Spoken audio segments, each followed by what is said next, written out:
So, memandangkan hari-hari komplain saya bersiap lambat lah. Itulah ini, popek. So, hari ni awak make up saya. Nah. Leh? Ha? Okay. Go. Leh, benda ni awak pakai. Saya pun ada benda ni.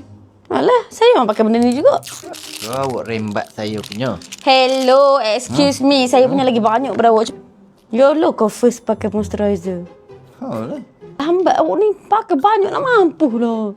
Saya siapa? Ya, ya. Wangi tak? Wangi tak? Okey. Nanti muka saya. Wow. Ni pakai. Ni tak pakai.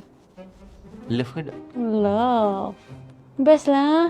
Cepat nampak ni. Wah, glowing yang cantik. Pandai kedukmu ni. Hello. Datuk belajar dengan saya, okey? Ni. Foundation. Skin tint je. Blend. Ya, mu ni. Ya. Terti lah aku gini. Dia tak sama saya. Cantiknya. Jom saya nak sama make up. Let's go. Dah siap. Cantik pun nampak. Smooth, lembut, lembab.